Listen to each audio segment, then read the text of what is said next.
Imagine if Goku and Naruto had a baby, raised it in the forest, fed it nothing but rice and sword fights, and then dropped it in Tokyo with zero social skills and 100% chaotic energy. That's our main character. A samurai kid who thinks volume equals power and charging headfirst into death is just Monday behavior.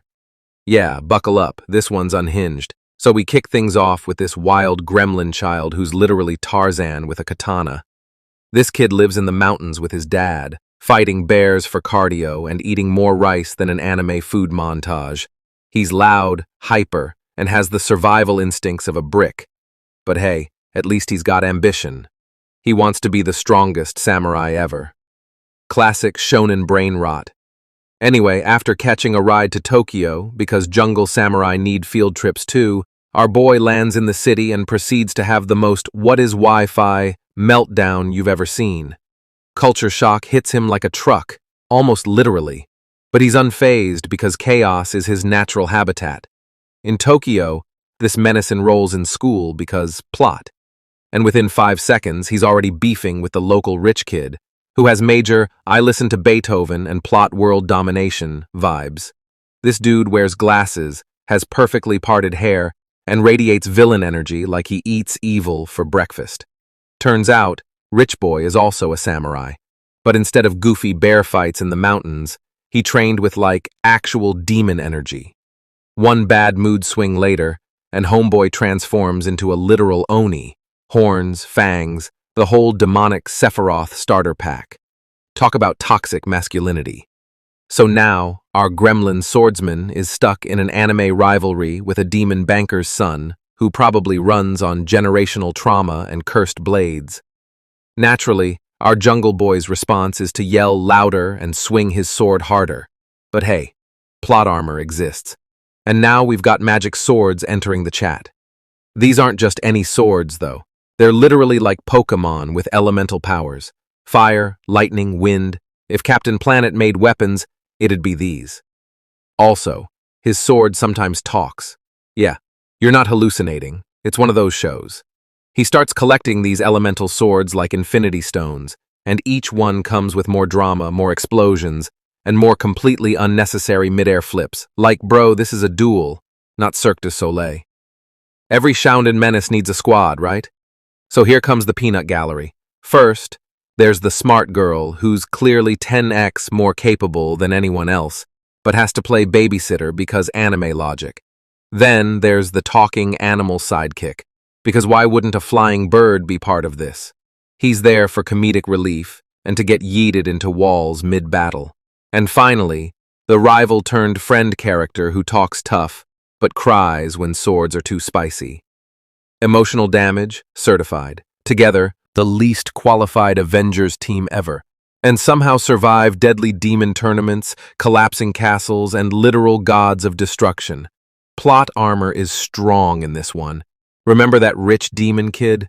Yeah, he's not done. In fact, he's on his full I am the future of humanity grind. Bro collects an army of monsters, builds a floating evil castle, as you do, and starts throwing lightning like he's auditioning for Zeus.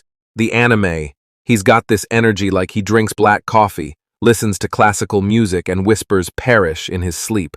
Zero chill. Meanwhile, our forest gremlin is out here going Super Saiyan with a sword, yelling at rocks, and somehow winning. They throw hands. Again and again. It's always a sword clash, then a dramatic explosion, then someone flies into a mountain. Repeat 10x. Of course, no shonen is complete without a tournament arc. So let's go. Our hero gets invited to the ultimate samurai battle royale, which is basically Smash Bros but with swords and way too many rule breaks. Everyone's got some weird quirk, like one guy fights using wind, another rides a cannon, and there's even a ninja grandma. No, I'm not joking. Fights are chaotic. The rules don't matter. Half the time, people are just yelling their attacks like it gives them more power. Spoiler, it does. Our boy somehow makes it to the finals by sheer willpower, dumb luck, and screaming. It's basically Shunin bingo at this point. Endgame time. Demon Boy has gone full Final Fantasy boss. His outfit's flashier, his hair's wilder, and he's surrounded by purple fire, because evil energy only comes in purple.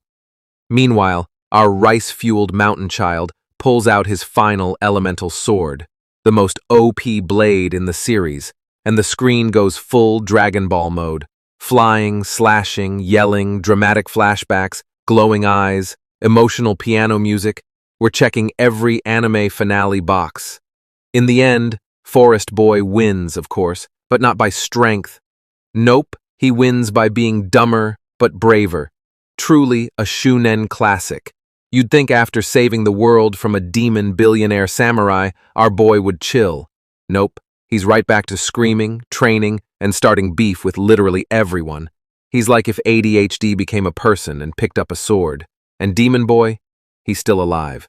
Because we need that maybe he'll be good now energy? Spoiler, he probably won't. So yeah, this anime is pure chaos. It's got demon swords, unhinged main characters, friendship speeches that somehow stop lightning, and villains with more eyeliner than sense. The animation is pure 90s energy, the pacing is crackhead fast, and the comedy? Borderline unhinged. But that's what makes it a gem. It doesn't try to be deep. It just wants to yell, sword fight, and have fun. And honestly, that's the vibe. If this wild ride had you thinking, yo, what did I just watch, and why do I want more?